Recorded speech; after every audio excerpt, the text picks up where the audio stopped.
धनगर समाजाला एसटी मधून आरक्षण मिळावं यासाठी दीपक बोराडे मागील 8 दिवसापासून मुंबई या ठिकाणी उपोषण करत आहेत.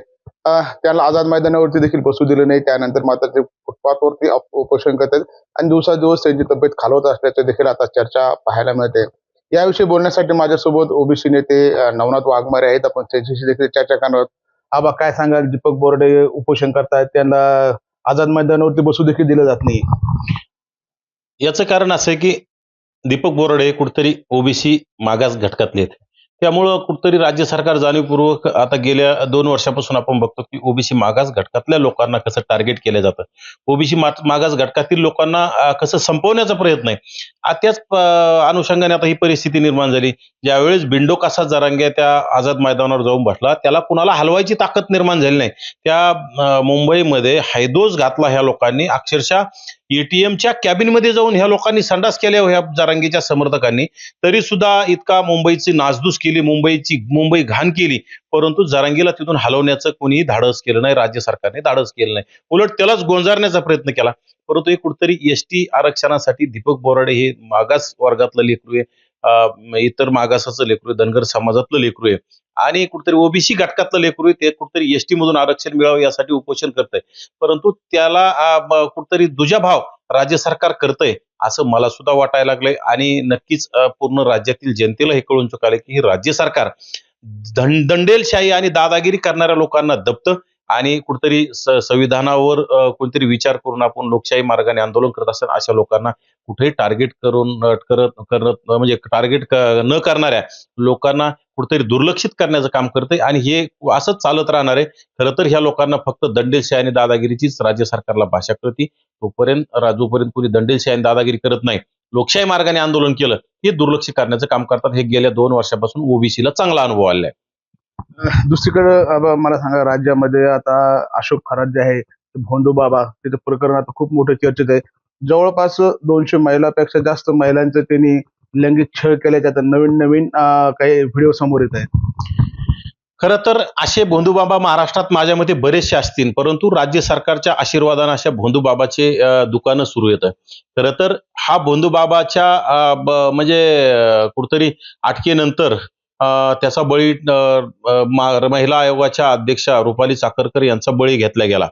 परंतु रुपाली चाकणकर यामध्ये एकट्या दोषी नाहीत, कारण की यामध्ये अनेक नेते त्या भोंदूबाबा कॅप्टन अशोक खरातला भेटलेले आहेत.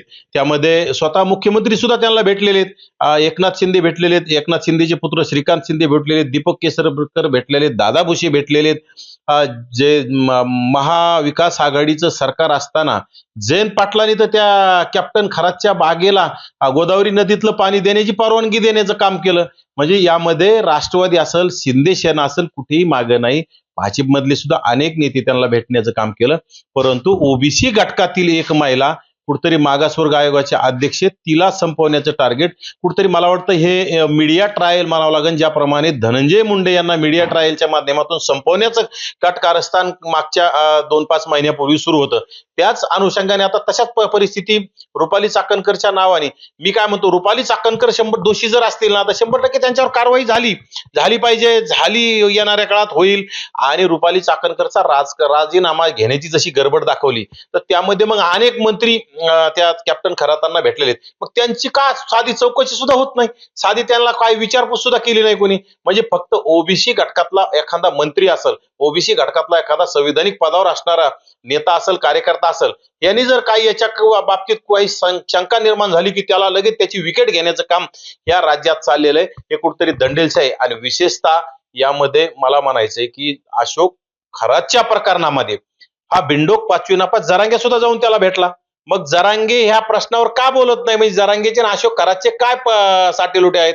जरांगे आणि अशोक खरातनी जरांगेला किती खोके दिलेले असतील? त्यामुळं आज जरांगेची तो दात खीळ बसलेली, जरांगे त्याच्यावर बोलायला तयार नाही.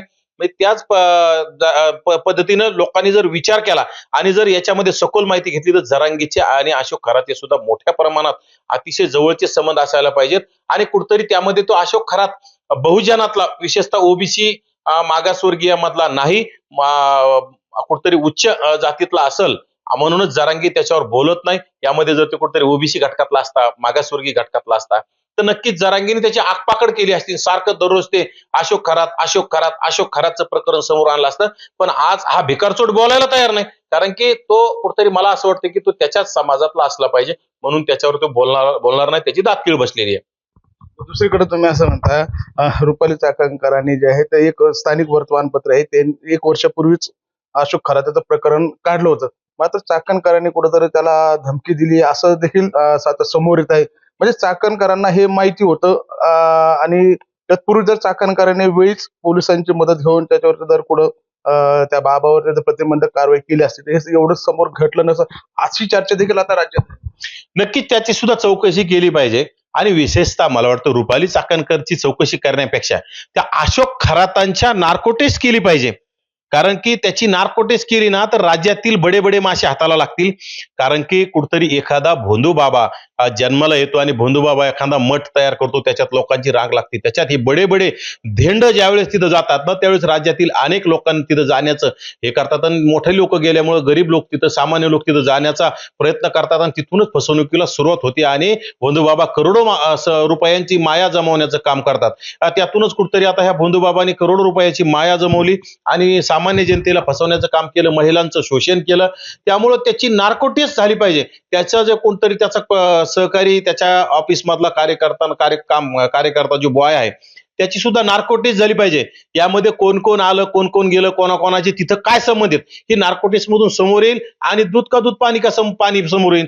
विनाकारण राजकारण करून कुठतरी रुपाली चाकणकर एकटीचं नाव घेण्यापेक्षा राज्यातली ही मोठी जसं जगातली एप्स्टीन फाईल आहे तशी महाराष्ट्रातली मोठी एप्स्टीन फाईल आहे. या एप्स्टीन फाईलशी कोणाकोणाचा संबंध हे बाहेर आला पाहिजे. त्यासाठी या म्हणजे कॅप्टन खरात आहे जो भोंदू बाबा याची नार्कोटेस्ट होणं गरजेचे, तरच दूध का दूध पाणी का पाणी समोर येईल. दुसरीकडे आबा मला सांगा ज्या पद्धतीने आता नवीन काही व्हिडिओ व्हायरल होत आहेत की एक गर्भवती महिला आहे तिच्यावर देखील तिने अत्याचार केलेला आहे. एक विधवा महिला आहे तिच्यावर देखील अत्याचार केलाय. तिला असं सांगण्यात आलं की मी तुझ्यासोबत लग्न करील वगैरे असं आश्वासन देखील देण्यात आले. आता हे नवीनच प्रकरण समोर आले आणि ज्या पद्धतीने तुम्ही एप्स्टीन फाईल म्हणतात यामध्ये मोठमोठाले काही राजकीय लोक अडकण्याची शक्यता देखील वर्तवली जाते. 100% हे अतिशय विकृती आहे आणि विकृतीच्या पुढे गेलेलं खरं तर अशोक खरात हा विकृत माणूस आहे. भोंदू बाबा कुठतरी स्वतःला कॅप्टन म्हणणारा, मिलिटरी मधून आलेला म्हणून सांगणारा, ज्या माणसानं इथं कुठतरी तिथं महिलांचा, विधवा महिलांचा विचार केला नाही, गरोदर महिलांचा विचार केला नाही, मुलींचा विचार केला नाही. स्वतःच्या आई समोर बसलेला असताना सुद्धा छोट्या तिच्या मुलीचा सुद्धा छळ करण्याचा प्रयत्न त्या बाबांनी केला. अशा माणसाची नार्कोटेस्ट झाली ना तर राज्यामध्ये एप्स्टीन फाईल प्रमाणे राज्यामध्ये खूप मोठमोठे लोक याच्यामध्ये सापडणार आहेत. मला तर याच्यात शंका आहे की ह्याच्या माध्यमातून अनेक नेत्यांना ह्या भोंदू बाबाच्या माध्यमातून महिला पुरवण्याचं काम त्या अशोक खरातने केलेलं आहे. आणि याची खरोखर नार्कोटेस्ट झाली तरच कोण कोण नेत्यांनी महिलांचं शोषण केलं अशोक खरात मार्फत हे समोर येईल आणि त्यातून कुठतरी महिलांना न्याय मिळण्याचं काम होईल. नाही तर येणाऱ्या काळात असेच भोंदू बाबा तयार होत राहतील. असेच भोंदू बाबाच्या माध्यमातून राज्यातील मोठमोठे उद्योगपती असतील, मोठमोठे राजकारणी असतील, हे महिलांचं शोषण करण्याला कुठेही मागे पुढे पाहणार नाहीत आणि महिला वर्गावर अन्याय होत राहील. त्यासाठी कुठतरी या भोंदू बाबाची नार्कोटेस्ट करून किती याच्यामध्ये मोठमोठाले देण गुंतलेत यासाठी बाहेर येतील आणि त्याची नार्कोटेस्ट तात्काळ करावी, तरच दूध का दूध पाणी पाणी, नाही तर नुसती मीडिया ट्रायल करून याच्यामध्ये काही फायदा होणार नाही. नक्कीच आपण जर पाहिले होते हे होते नवनाथ वाघमारे, ज्या पद्धतीने एप्स्टीन फाईलची चर्चा होत आहे त्याच प्रकारे महाराष्ट्रामध्ये देखील एक एप्स्टीन फाईल आहे. यामध्ये मात्र अनेक राजकीय लोक म्हणजे आहे राजकारणी यामध्ये एप्स्टीन फाईलमध्ये घुसल्याची चर्चा देखील आबाने व्यक्त केलेली आहे. आणि ज्या पद्धतीने अशोक खरात यांची जर नार्को टेस्ट केली त्यानंतर मात्र अनेक बड्या नेत्याचे नाव उघडकीस येतील असं खळबळजनक वक्तव्य देखील नवनाथ वाघमारे यांनी केलं आहे. संजय आहेर, एल एस मराठी, छत्रपती संभाजीनगर.